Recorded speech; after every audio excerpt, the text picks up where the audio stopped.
Eh bien salut à tous, c'est la vie météo, j'espère que vous allez très bien. On se retrouve en ce samedi 10 mai 2025 pour de nouvelles infos météo. Aujourd'hui, coup d'œil à la situation de votre week-end avec donc le retour des orages sur pas mal de régions. Dans un premier temps pour ce soir et la nuit prochaine dans l'ouest, entre l'Aquitaine, Poitou-Charentes et Pays de la Loire. Et puis demain un petit peu plus à l'est, entre Midi-Pyrénées, Languedoc-Roussillon, Auvergne-Rhône-Alpes, région centre, Normandie, Île-de-France, Bourgogne-Franche-Comté. On verra un petit peu plus tard ce qui se passera pour la journée de dimanche. C'est pas vraiment encore certain sur l'intensité, la localisation des orages. Il y a le paramètre de la nébulosité qui pourrait entrer en compte et un petit peu ralentir le processus de formation des orages pour la journée de dimanche. Donc pour le moment, ça serait vraiment samedi pour le plus gros risque. Et ensuite, je verrai un peu plus en détail d'ici demain matin pour faire le prochain bulletin de la journée de dimanche. Alors, sans plus attendre, pour de façon à être assez précis, je vais directement vous emmener sur ma carte de prévision de cette journée de samedi et vous expliquer ce qu'il va se passer dans ces régions. Donc à nouveau, vous allez avoir un risque d'orage fort du côté de l'ouest du pays, entre l'Aquitaine et les Pays de la Loire, avec, dans le détail, hors toute la zone que j'ai mis ici, deux bulles un petit peu plus distinctes qui vont se dessiner. Une entre Hautes-Pyrénées, Gers, Est-Lande, Gironde, Dordogne, Lot-et-Garonne, et ensuite Sud-Charente, Charente-Maritime, et une deuxième bulle qui pourrait démarrer plutôt entre la Vienne, les Deux-Sèvres, la Vendée, la Loire-Atlantique et le Maine-et-Loire, incluant même une partie ouest de l'Indre-et-Loire. Il y aurait possibilité d'avoir une petite coupure ici entre les deux zones, avec la Charente-Maritime et la Charente qui n'aurait peut-être pas d'orage fort pour ce soir. C'est dans l'hypothèse où les orages ici qui vont se former entre le Gers et le Lot-et-Garonne renvoient des masses pluvieuses et nuageuses plus au nord, inhibant les départs convectifs qui pourraient normalement démarrer entre les Charentes et les Charentes-Maritimes dans la soirée, et plutôt repousser les prochains orages qui devraient se former un petit peu plus tard dans la soirée, plus au nord. Donc, de mon point de vue, il y a bien un risque d'orage fort sur toute la zone, mais de manière plus précise, on se fie vraiment aux paramètres atmosphériques comme c'est prévu. Il y aurait possiblement, ici, une première zone, ici, entre Gers et Gironde, et une deuxième zone, entre Deux-Sèvres et Maine-et-Loire. À voir ce que ça donnera. Donc du coup, plus au sud, pour la première zone ici entre le Gers et la Gironde, vous allez avoir tout simplement une zone de convergence qui va se développer dans la fin d'après-midi. Vous allez avoir le vent d'est qui va souffler ici du côté de la région toulousaine. Vous allez avoir un petit vent de sud-sud-ouest qui va rentrer par la façade atlantique. De l'instabilité au niveau du sol, le jet stream en altitude à 10 000 mètres qui va circuler ici le long de la façade atlantique à peu près, je crois, 110-120 km/h. Donc ça sera assez dynamique pour développer les mouvements ascendants. Beaucoup d'instabilité, comme je l'ai dit, avec des valeurs entre 1800 et 2000 joules, des températures, pas forcément très élevées, mais on sera entre 23 et 25 degrés, donc c'est largement suffisant pour développer les mouvements ascendants de l'air chaud, et surtout une zone de convergence ici avec le vent de sud-ouest, le vent d'est, et donc une ligne orageuse qui devrait se développer dans la fin d'après-midi du côté des Hautes-Pyrénées, remonter en direction du Gers, et ensuite s'étaler, grâce au vent d'est-sud-est, en direction de Poitou-Charentes. La zone la plus active, qui est quand même, on va dire, la plus probable, c'est Hautes-Pyrénées, Gers, Lot-et-Garonne. C'est vraiment ces trois départements qui devraient essuyer l'activité la plus intense, avec possiblement même un risque de supercellule, de grêlons entre 1 et 3 cm, de fortes rafales de vent, 80-90 km/h sur les orages les plus actifs, de fortes pluies, 10, 20, 30, voire 40 mm pour les cellules vraiment qui traînent du pied et qui déversent beaucoup d'eau. Donc faites gaffe quand même. J'ai hésité à mettre une vigilance modérée, justement pluie, inondation, mais je me suis dit, c'est pas forcément la peine, on sait pas trop ce qui va se passer dans le détail au niveau de l'intensité des orages, donc on va rester sur quelque chose d'assez soft. Et puis ensuite, plus au nord, là, ça va être surtout des orages avec de fortes pluies et de la grêle qui vont concerner ici les Pays de la Loire et Poitou-Charentes, avec deuxième salve qui va prendre dans la fin d'après-midi et dans la soirée et remonter en cours de nuit en direction notamment de la Bretagne, en perdant un petit peu de l'intensité, mais ça devrait rester actif, notamment sur le Morbihan et le Finistère, où dans la deuxième partie de nuit, vous pourriez avoir un petit peu comme hier soir, ça a été le cas hier soir du côté du Morbihan et du Finistère, vous avez à nouveau des orages modérés, localement forts, mais c'était surtout du modéré avec de fortes pluies et de la grêle, donc vous pourrez retrouver ce scénario dans la nuit de samedi à dimanche, notamment aux alentours de 2 heures du matin à peu près, hein, c'est entre 2 heures et 3 heures du matin que ça devrait passer. Cependant, j'émets des réserves quant à la progression des orages entre les Pays de la Loire et la Bretagne, puisqu'on va avoir de la nébulosité qui va s'installer dans la soirée.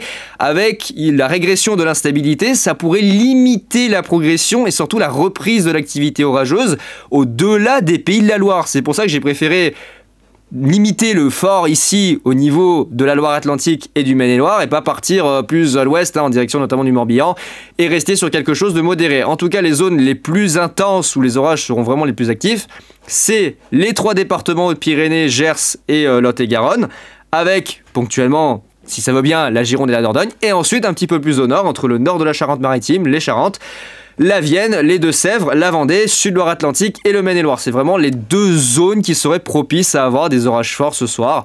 Donc soyez vigilants, hein, la panoplie habituelle, on la répète, à chaque risque d'orage. Et puis quelques départs qui devront se faire ici du côté du Limousin, du côté de l'Auvergne, hein, voilà, quelques petits départs orageux isolés. Sur le Jura également, hein, Jura doux, vous allez avoir quelques petites cellules qui vont se développer et puis quelques orages également isolés. Sur les Alpes, à voir pour moi, hein, peut-être quelques cellules ce soir de mon côté, ça pourrait être pas mal avec des petits cumulonimbus isolés qui pourraient franchement être sympas. On verra bien ce que ça donnera. Donc ça, c'est pour le risque d'orage de cette journée de samedi. Ça va être surtout pour ce soir et la nuit prochaine. Ça va démarrer dans la fin d'après-midi, ça va se poursuivre dans la soirée et dans la deuxième partie de nuit. C'est surtout au niveau ici de la Bretagne et des Pays de la Loire que le risque orageux se maintiendra et se calmera ailleurs avant la reprise de dimanche en fin de matinée. Donc pour le risque d'orage fort, j'ai tablé sur une probabilité assez large, entre 50 et 75%. Il y aurait pu avoir du 75 à 100% notamment dans cette zone-là, mais j'ai préféré, voilà, pas être trop gourmand, rester dans quelque chose de soft, sachant que j'ai utilisé Harmony, ICON et d'autres modèles annexes autre que Arome pour faire mes analyses. Hein. J'ai préféré pas trop utiliser Arome pour notamment sa localisation et son intensité. Il me paraît un peu brouillon et j'ai l'impression qu'il en fait trop. Il en fait trop par rapport à la synoptique actuelle, hein, notamment dû à la nébulosité et au manque de visibilité sur les paramètres atmosphériques. J'ai l'impression qu'Arome, il y va vraiment trop franco là sur le risque d'orage. Donc j'ai plutôt tablé sur des modèles qui sont un peu plus tempérés dans leur représentation du risque d'orage. Mais on a quand même voilà, 50 à 75% de risque d'orage fort dans cette zone-là avec l'incertitude, la coupure ici hein, sur les Charentes. On verra bien ce que ça donnera sur le résultat final de la journée. S'il y a cette petite coupure avec le risque d'orage qui reprendra un petit peu plus au nord, hein, entre la Vendée, les Deux-Sèvres et la Vienne. On verra bien ce que ça donnera. Donc faites gaffe, hein, de la grêle, de fortes rafales de vent, on se répète encore une fois, pour les mêmes régions. Donc voilà, la petite vigilance jaune qui va bien et surtout la préalerte pour la journée de dimanche hein, qui concerne ici une large moitié est du pays. Ça pourrait peut-être évoluer sur quelques départements supplémentaires d'ici demain, mais franchement, je vais vous montrer là, sur les modèles. Ça me paraît un peu compliqué parce que y a quand même pas mal de nuages qui sont annoncés après les orages de la nuit et ça va laisser pas mal d'humidité dans l'atmosphère, donc ça pourrait inhiber les départs convectifs de dimanche sur les régions de l'Est.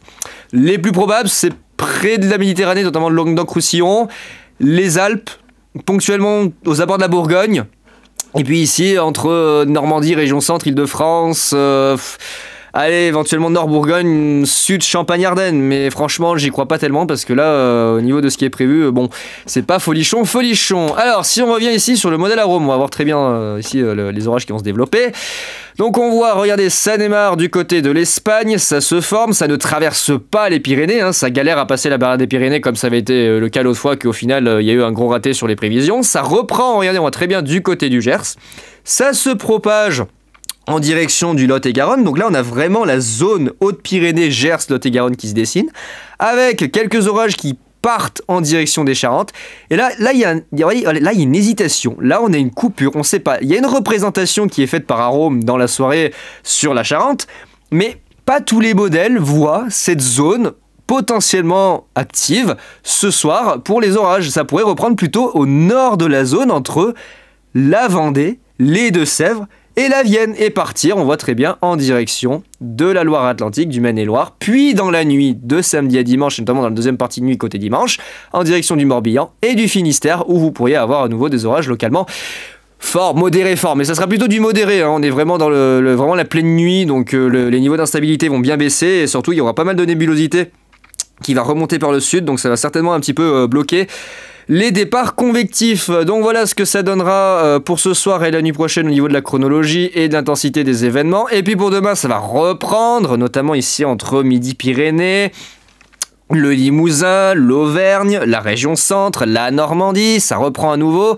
Ça se propage un petit peu en direction de l'Île-de-France. En parallèle, on a d'autres orages qui se développent un petit peu vers la Méditerranée, notamment ici on voit en direction du Gard. Ça reprend vers les Alpes, en flux de secteur sud-est, l'Isère, le Rhône, l'Ain. Ça se déplace en direction de la Saône-et-Loire, les Savoies.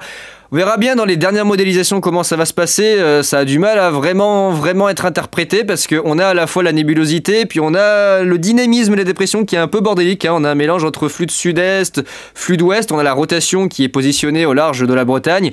Donc les modèles galèrent un petit peu à représenter l'orientation des vents. Vous voyez, on a vraiment ici une confrontation, une zone de convergence entre le vent d'ouest qui rentre ici par la face atlantique et le vent de sud-est qui remonte par les reliefs de l'est. Ouh là là, ça va être compliqué. On verra bien déjà ce qui se passera ce soir dans le sud-ouest, s'il y a bien les deux zones distinctes. Parce que là, on voit les gros cumulonimbus qui se forment du côté du Gers et qui partent vers le Lot-et-Garonne.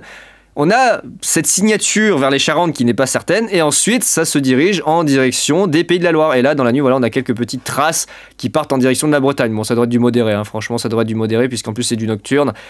Donc ça devrait normalement bien se calmer avant une reprise demain. Mais surtout, regardez, demain, là, ce qui pourrait faire foirer le risque d'orage de dimanche, c'est la nébulosité. Regardez, on a plein de nuages et plein d'humidité qui remontent par le sud. Donc c'est blindé en humidité dans l'atmosphère.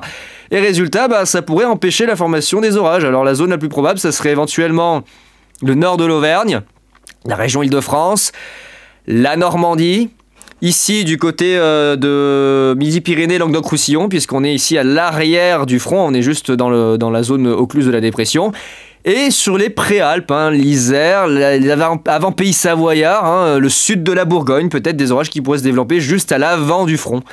À voir ce que ça donnera, et puis ensuite ça se calmera normalement avec de l'orographie, essentiellement pour la journée de lundi, des orages orographes modérés qui devraient se développer sur une bonne partie sud et même une large partie du pays, parce qu'on va se retrouver du coup ici, on va se retrouver dans l'occlusion de la dépression juste après le passage du front chaud et donc on devrait récupérer normalement une instabilité latente avec des évolutions diurnes, essentiellement des évolutions diurnes en cours d'après-midi. Donc à surveiller, sachant que j'ai pris en compte dans mes prévisions, regardez ce paquet de nuages qui est en train de remonter par l'Espagne. Regardez-moi ce rail ici de nébulosité qui est en train de remonter et qui risque de retarder, voire même d'annuler totalement, d'inhiber les départs convectifs entre les Pyrénées-Atlantiques et les Landes. C'est pour ça que j'ai pas, sur ma carte de prévision, inclus cette zone-là dans le risque d'orage fort. Parce que pour moi, les départs orageux les plus actifs vont se faire vraiment à côté du front. Ça va être vraiment dans la zone la plus probable, c'est ici, Hautes-Pyrénées, Gers. C'est ce que les modèles voient, et c'est ce que je voyais déjà depuis hier sur pas mal de prévisions. Donc j'ai préféré maintenir ce scénario, plutôt que de partir dans quelque chose de très généralisé au niveau du risque d'orage. C'est pas la peine d'en faire trop, il vaut mieux être prudent et jouer la carte, on va dire, du tenant aboutissant. Voilà.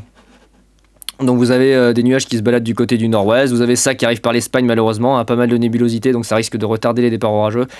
Et je pense vraiment, on voit la délimitation, je pense que ça va être vraiment du côté du Gers que ça va démarrer. J'ai l'impression que là, la façade atlantique, il n'y aura rien entre les Pyrénées-Atlantiques et l'ouest de la Gironde, ça me paraît compromis. Il y a quand même beaucoup de nuages.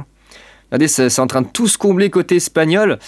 J'ai bien fait de prendre en compte la nébulosité parce que quelque chose me dit que ça va faire foirer le risque orageux de ce côté-là. Ça va plutôt démarrer vraiment sur Midi-Pyrénées, entre Haute-Pyrénées, Ouest-Haute-Garonne, Gers, plutôt que du côté de l'Aquitaine, entre Pyrénées-Atlantiques et Gironde. Et ça devrait se propager, je l'espère, en direction de Poitou-Charentes et Pays de la Loire dans la soirée et la nuit. Pas mal d'humidité d'ailleurs du côté du sud-est aussi, pas mal de nuages bas.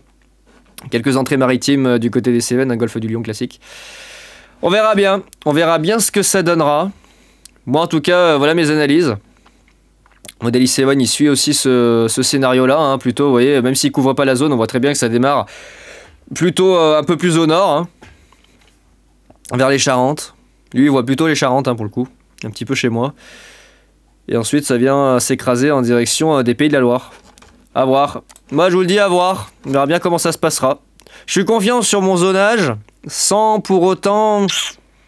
Les nuages, j'ai l'impression qu'ils vont nous jouer des tours, là. La nébulosité va nous jouer des tours. Quelques petits orages pour moi ce soir quand même, faudra que je surveille. C'est un peu au petit bonheur la chance. J'ai bien fait de faire le départ du risque d'orage fort au niveau du Gers. C'est vraiment là que ça va démarrer. Sachant qu'on a quand même des paramètres atmosphériques relativement propices à des orages forts, hein. C'est pas parce qu'il y a de la nébulosité que ça va pas péter. On a de l'instabilité, regardez, il y a de l'instabilité en voiture, voilà, hein. On est proche des 2000-2500 joules du côté du Gers et des Hautes-Pyrénées, hein. Donc on est plutôt pas mal, 1800 à 2000 joules le long de la façade atlantique entre la Loire-Atlantique et les Charentes, donc ça devrait être suffisant pour avoir des orages, plus ensuite de l'instabilité latente dans la nuit de samedi à dimanche entre les Pays de la Loire et la Bretagne, hein. Donc ça pareil, ça devrait être suffisant. Et ensuite pour la journée de dimanche, bah là on sait pas trop, hein. On a les remontées de sud qui pourraient bloquer l'instabilité, et puis en même temps la nébulosité, hein, qui voilà, ça hésite, hein. Peut-être une zone plus active entre les Alpes et la Normandie, à voir, hein. Ça pourrait se développer essentiellement au nord du Massif central. Ouais, ça a l'air de régresser en tout cas vers le nord, le risque d'orage de dimanche. On verra bien ce que ça donnera. Et puis on a en parallèle, hein, je ne vous ai pas montré les paramètres, mais voilà, on a de l'hélicité, hein, pour le risque de supercellules, ça pourrait être pas mal. Dans la soirée, on a quand même de l'hélicité, donc faites gaffe, peut-être des supercellules qui pourraient se former. On a aussi des cisaillements, hein, vous voyez, on cisaille pas mal, hein. Bon, c'est pas forcément énorme, mais on a quand même des cisaillements entre 22 et 28 mètres secondes, voire localement 30, hein, donc on est autour des 90 à 110 km/h. De cisaillement sur la tranche 0,6 km, donc c'est plutôt pas mal. Ça devrait traduire normalement des départs orageux assez vigoureux, je l'espère. Et puis les mouvements ascendants, alors attendez, est-ce que les mouvements ascendants, est-ce qu'on en aura... Ouais, c'est hésitant. Alors c'est pas avec lui qu'on va le voir. Ouais, les mouvements ascendants, voilà quoi. Ça veut, mais en même temps, c'est hésitant. Alors, on voit qu'on a de gros marquages sur les Hautes-Pyrénées, le Gers et le Lot-et-Garonne. À mon avis, là, ça va bien donner, hein. Vous risquez d'avoir vraiment des orages très actifs, hein. Supercellules, multicellules, voilà, des trucs assez costauds. Et puis, bah, là, plus au nord, c'est un peu hésitant, hein. On voit très bien que les vents, les courants ascendants, là, les vents verticaux ont un petit peu de mal à se structurer un petit peu plus au nord. C'est pour ça que j'ai préféré pas trop m'étaler. J'ai tenu compte effectivement de ces petites anomalies qui font que ça pourrait peut-être ne pas péter autant que prévu plus au nord.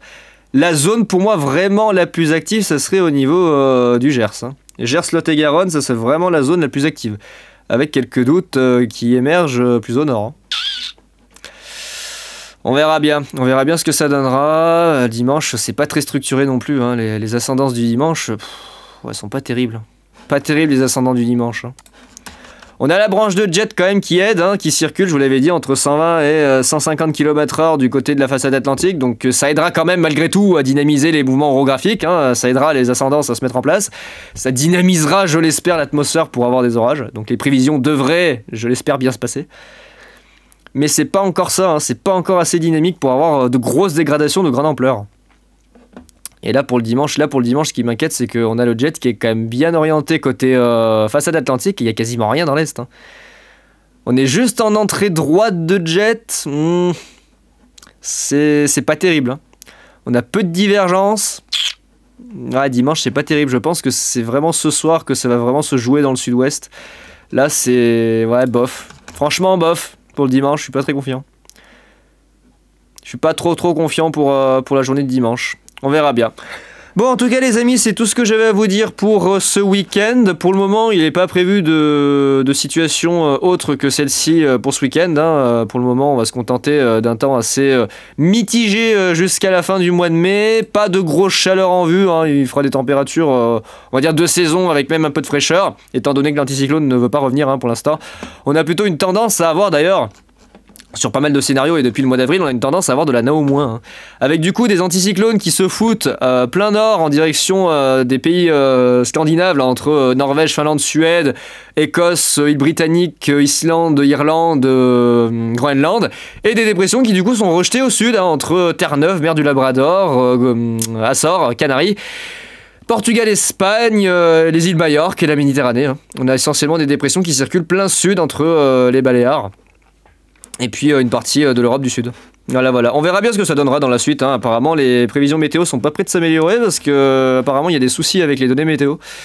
Étant donné que nous avons un certain monsieur Trump qui, côté américain, est en train de foutre le bordel sur les organisations météorologiques et scientifiques, on risque d'avoir de gros problèmes sur la fiabilité des prévisions des modèles américains et même de pas mal de modèles, puisqu'il est en train de littéralement tout péter. Voilà, hein, donc on va faire avec, malheureusement. C'est déjà pas forcément encore bien ça au niveau fiabilité, et lui il va encore nous plonger encore plus dans le chaos.